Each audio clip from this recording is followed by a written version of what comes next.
الرحیم۔ آپ سب کے لیے سلامتی کی دعائیں۔ پہلے تو ایک وضاحت ضروری ہے کہ میری یہ ساری سرگرمی میرے کچھ طالب علموں کی کاوشوں سے ممکن ہوتی ہے، اور اس کا سبب معاشی ہو سکتا ہے، لیکن ابھی تک کم از کم نہیں ہے۔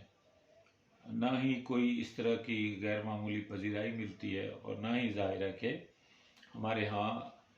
ادب یا سیاست یا جو اسلام کی یا مسلمانوں کی موجودہ صورتحال ہے اس پر کسی سنجیدہ بحث کو سننے کے لیے کوئی تیار ہے، بلکہ ہر شخص کو ان موضوعات پر بھی چٹخارے کی ضرورت ہے۔ اسلام کو بھی ایک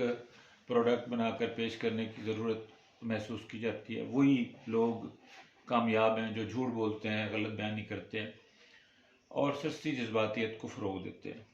ہمارا آج کا موضوع فلسطین ہے، اور اس سلسلے میں فلسطین کی موجودہ صورتحال ہے۔ حماس نے جو حملے کیے اسرائیلی سرزمین پر، ان کے معمولی سے پس منظر کی طرف کچھ سوالات ہیں۔ اس کے بعد جو عراق اور یمن نے ایک طرح سے مدد کا اعلان کیا یا اپنی جانبداری کا اعلان کرنے کی گوں مگوں سمیت کوشش کی فلسطین کے ساتھ یا حماس کے ساتھ، اس پر بھی کچھ سوالات کھڑے کرنے ہیں۔ اگر آپ تھوڑی سی توجہ دیں تو یہ صورتحال 9/11 کے ساتھ ملتی جلتی ہے، جہاں اسی طرح سے ایک ہلا بولا گیا تھا کہ جی بہت ہی طاقتور کچھ مسلمان تنظیموں نے امریکہ جیسی ایک بڑی ریاست کے گھٹنے ٹیک دی ہیں، اور اس کے انتہائی مرکز میں جا کر، اس کے سینے میں جا کر ایسے بم داغے ہیں کہ اب امریکہ کا اللہ ہی حافظ ہے۔ لیکن ہم نے دیکھا کہ نہایت ہی مستقبل قریب میں امریکہ کے سینے میں تو بم نہیں داغا گیا، لیکن عراق، ایران، افغانستان سمیت کئی مسلمان ممالک کو وہ عبرتناک انجام دکھائے گئے جو آج بھی ہمارے لیے جائے عبرت ضرور ہیں، بشرطے کہ ہم اس سے کوئی عبرت حاصل کرنا چاہیں۔ سب سے پہلے ہمیں اس پس منظر کو دیکھنا چاہیے کہ اسرائیل فلسطین مسئلہ کیا ہے۔ آپ کو یہ بات معلوم رہنی چاہیے کہ اسرائیل یا فلسطین بنیادی طور پر یہودیوں کی ہماج گاہ ہے، ان کی دیوار گریہ ہے، ان کا اس کے ساتھ ایک خاص طرح کا مذہبی وابستگی ہے، ان کی اس پہ ڈوم آف راک ہے، یا ایک ایسا پتھر ہے جسے وہ معزز یا معجزاتی یا بہت متبرک پتھر سمجھتے ہیں، جس کے ساتھ ان کی بہت ساری عقائدی، اساطیری اور جو تصوفانہ مذہبی روحانیت ہوتی ہے وہ جڑی ہوئی ہے۔ لیکن جب جناب عیسیٰ کی تعلیمات کے بعد عیسائی مذہب نے اپنے بازو بکھیرے اور یوں سمجھیے کہ وہ ایک مضبوط طاقت کے طور پر ابھرا، تو انہوں نے بھی اسرائیلی سرزمین کو اپنا نشانہ بنایا، اور یہ نشانہ وہاں پر قبضہ کرنے کے بعد جو وہاں پر موجود قدیم یہودی تھے ان کے لیے زندگی بڑی تنگ کر دی۔ یہ ایک لمبا موضوع ہے، میں اس کی تفصیلات میں نہیں جاتا۔ مختصر یہ ہے کہ نو آباد کار عیسائیوں نے کوئی آج سے 2000 سال پہلے اسرائیل میں موجود پہلے سے جو یہودی تھے ان کے لیے زندگی کو ایک طرح سے ایک عذاب اور ایک لعنت کی صورت میں بنا دیا۔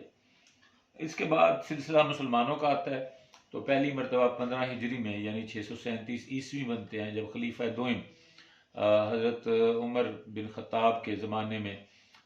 فلسطین پر مسلمان فتح حاصل کرتے ہیں۔ لیکن حضرت عمر کا ایک جو تاریخی فیصلہ ہے وہ یہ تھا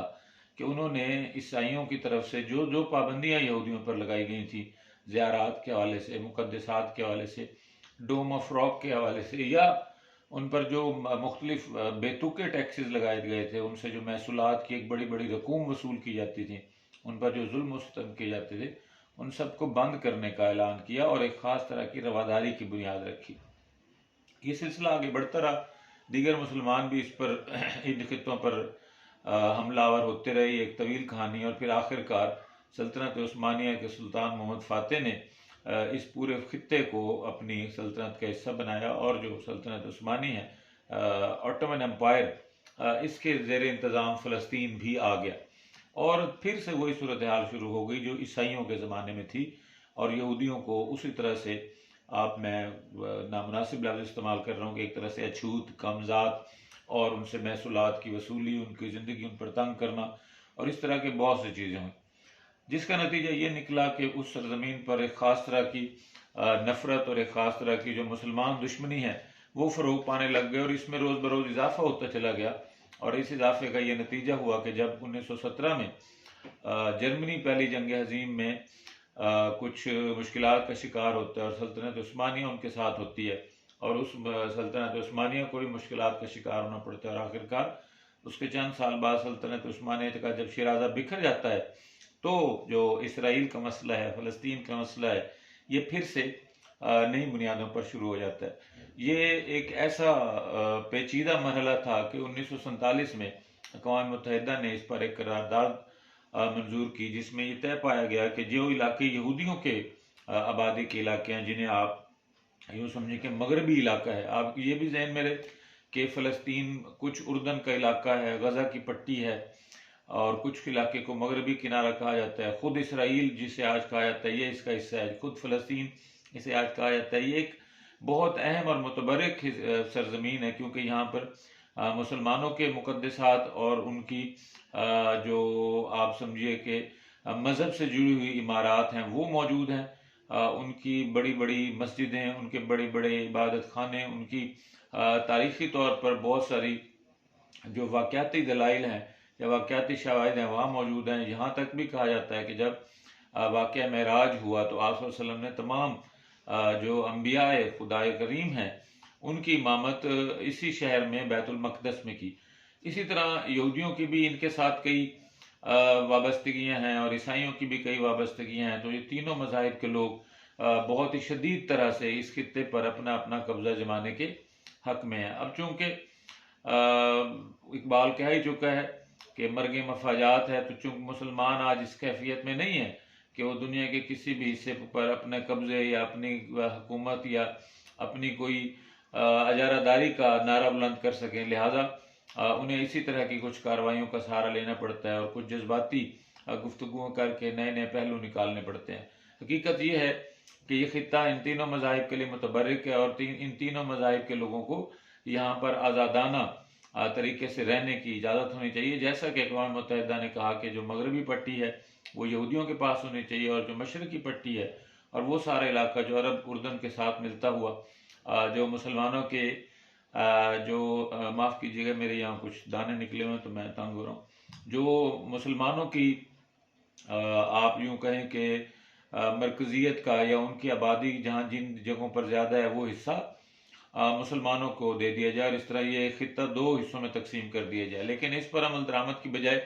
1948 میں، بلکہ 14 مئی 1948 کو یہودیوں نے اسرائیل کے قیام کا اعلان کر دیا، اور اس اعلان کے ساتھ ہی اسرائیل اور عرب ممالک کے درمیان جنگ چھڑ گئی۔ اس جنگ میں اسرائیل کی پس پشت پر امریکہ تھا، اور یقیناً 1967 تک رہنے والی یہ جنگ بے نتیجہ رہی، بلکہ اسے بے نتیجہ کہنا بھی درست نہیں ہے۔ اس جنگ کے دوران جو اسرائیل اور فلسطین کے درمیان حد قائم کی گئی، آج وہ حد کئی حدود پار کر چکی ہے، اور جو قدیم فلسطین ہے وہ آج شاید اپنے اصل کا 25% بھی باقی نہیں رہا۔ اس وقت بھی حماس نے جو حملے کیے ہیں، مجھ ایسا سوچنے والا شخص یہ سوچنے پر مجبور ہے کہ اس کو ان حملوں کی کب کیوں ضرورت پیش آئی، جبکہ امریکہ جیسی